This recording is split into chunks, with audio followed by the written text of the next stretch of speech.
now we're finally getting into the actual thing. How long have we been? Oh, we don't know. I don't know. Okay. I'm assuming it's going to be 20 minutes. The start of the campaign that my mom has been doing these past couple of sessions. So we have a job request from a client. So we all head out from our little tiny mansion in this forest. We left our werecats in charge of this forest mansion. I probably will have to explain how we got that. We also have a tiny airship that we fly around in, and we have a pilot that's piloting that airship. So, as I said, a little bit of Star Trek, a little bit of Star Wars. We have like airships and some high tech mixed in with magic. So we went to the town. We went to the tavern. It's a nice tavern.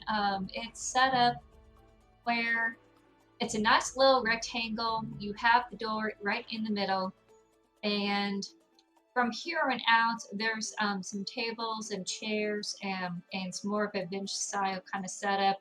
Over here, you have the bar and other smaller, rounder tables. And of course, there's more in the back, but we didn't even go to the back. And of course, windows, a bunch of windows. Those are going to come in a little bit later. So, our client was nothing but Doctor Who. And it's not the current day Doctor Who. This is like the fourth Doctor Who, I believe. And let me think. No, I could be wrong. Hold on. I'm gonna look this up. It's not the Thomas Baker Doctor Who. John Purdy. John Purdy. And let me see. Oh, whoops. I gotta figure out which one he is in the lineup. I think he's fourth.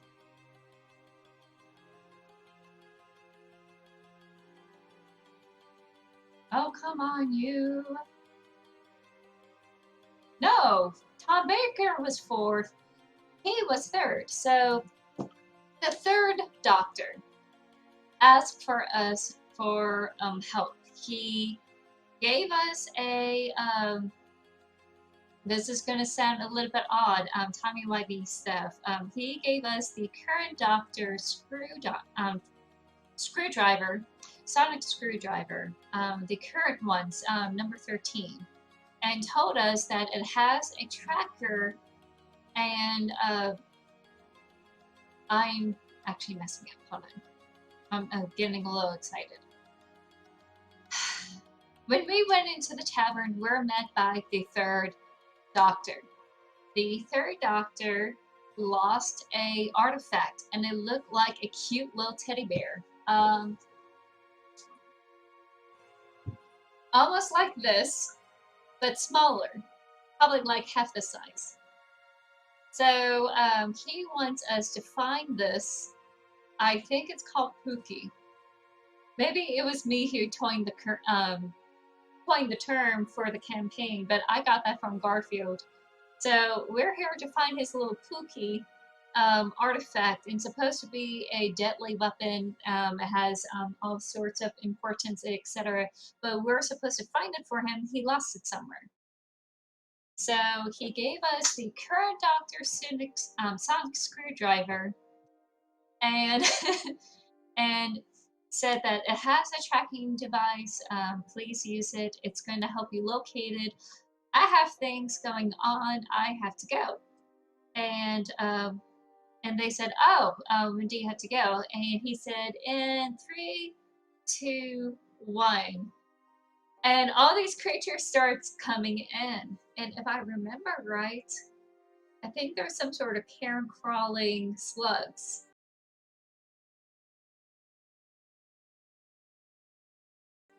There was about 7 or 6 of them, and they're all smashed in, causing a havoc. We all roll initiative. He just bamfed out, typical. And the barkeep and his best buddy help us defeat all the crawling sluggies. And the barkeep and his best friend was Brunar, Battlehammer, and Dritz Jordan of all things, or at least a alternative reality versions of them in this world. So, like I said, there's a lot of fan stuff going on in this whole homebrew campaign. So it just makes it very wild and very weird. So using number 13's sonic screwdriver, we went back into our ship after defeating the monsters. We took off down into this forested area and land in the glade. Told the driver, to, keep an eye on it. And a pilot, not driver. And we start investigating. So, if I remember right, this is probably a while ago. This was a dwarven temple of some sort that it was lost to nature, and some reason they abandoned it. We don't know why. We just saw all these markers around here. And we went through some natural encounters, a couple of wolves. No, it was space spiders. I remember now. I have a fear of spiders, so that's probably why I forgot about that. Anyway, so we went through the face spiders, went to this cool little monument, and I forgot what type of statue it was, but I think it was some sort of dwarven deity that was long forgotten, at least among us. We don't have any dwarves in our group, actually, now I think about it.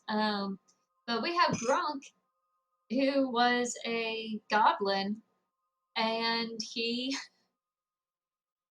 hated dwarves because, they take out his people, no different than,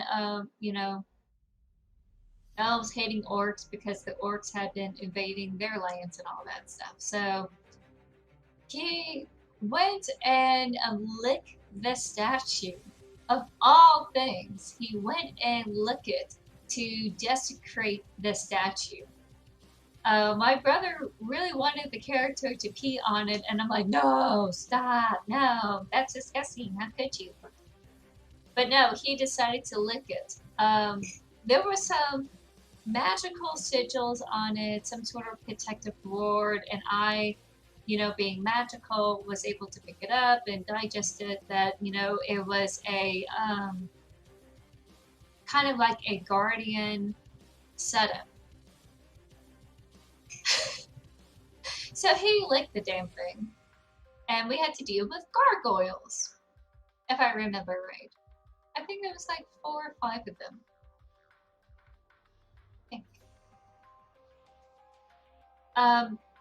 This had happened probably a month or 2 ago, so this part I don't remember very well. So if I feel like I'm losing you, I'm sorry.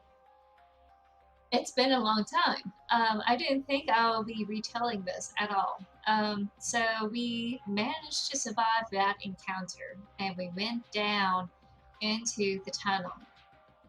And it was a labyrinth, if I remember right. It was kind of like a maze-like labyrinth of your typical dungeon.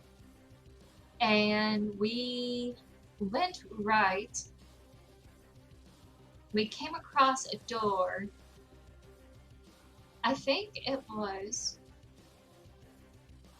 I forgot. I forgot. We had a awesome encounter in there too. I think it was a dragon. Honestly. No, it can't be a dragon. Hold on. Hold on. Hold on.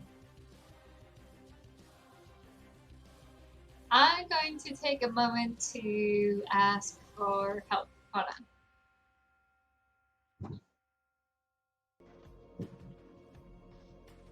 Okay. Sorry. I have to ask my DM what had happened because the last session, there was like 2 3 sessions before this last session, and this last session happened last weekend. So almost everything leading up to that point was very, very fuzzy. We only are able to do this Dungeons and Dragons once a month.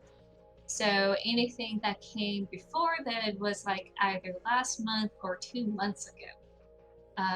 We have been very, very, very busy. So, it was some sort of blood-sucking bats. They were huge. They were on the ceilings, and I finally remember this now. We have rung in front, and we were stuck in this hallway where one of the blood-sucking bats is in the front area, and there was another one that came up and surprised us in the back. And so we, of course, have to split our resources to take care of those. Seems to be an ongoing trend, as you would see later. So we fought those blood-sucking bats.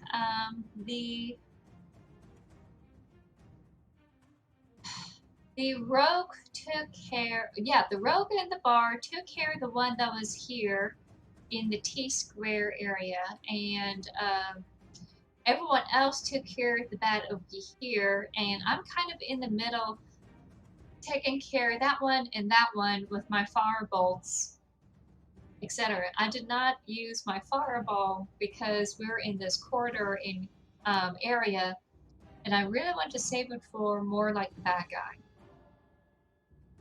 So we managed to get them down, get rid of them, and geez, I wish I was telling the story sooner. And we continue on in that dungeon. No, we did not take their hides. No, we did not skin them or anything, but they did drop loot. This is probably the most loot heavy dungeon we ever encountered for a long, long time. So we continue on leading down deep into the dungeon. We passed by all sorts of doors, all sorts of traps, and we came across this room that had a dead end. And in this room were a bunch of, I want to say, some sort of tiefling-like demons. I think they're Cambaris or Cambaris.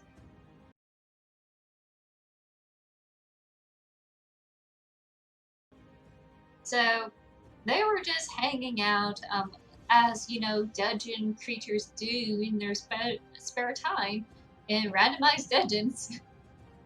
And they saw us, and they attacked.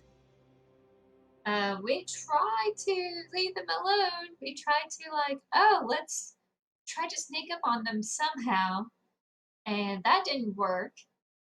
And I think one of us got pushed in, but we managed to bring that person back out from that whole experience. We got bottlenecked in that hallway because there's a hallway going down into this little room. So we got bottlenecked, and eventually the barbarian and the bard managed to get into the room, fought off, you know, the rest of the demons, and were able to like finish up the rest of them.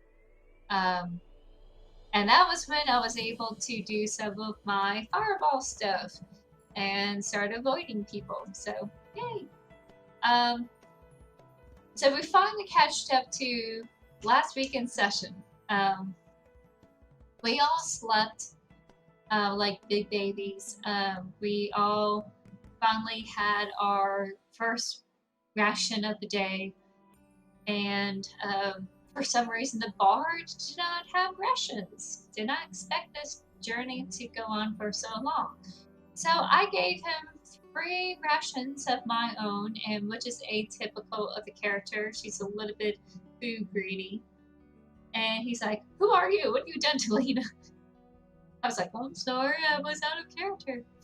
So, yeah, the character Lena eats probably 3 portions of food every meal. So she has 3 times the ration worth in her arsenal.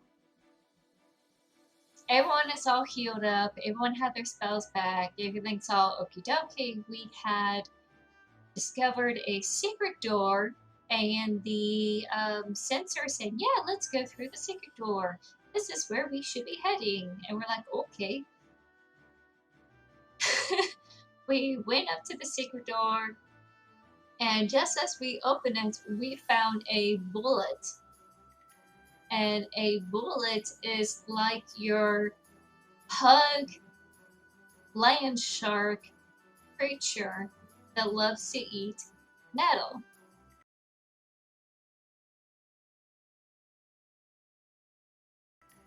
And you would think that we're all metal-less for our crew, but we have a Yuan-Ti that has chainmail.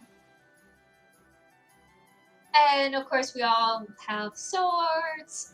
The bard and the rogue have guns and bullets, so they're technically metal. So we have no choice but to roll initiative. And I thought, out of character, can we keep them as a pet? Because they're so cute with their little stubby tails and their wagging, and you know, I thought they would be adorable. DM denies it, saying no, you can't have these as a pet. No pets allowed. No. So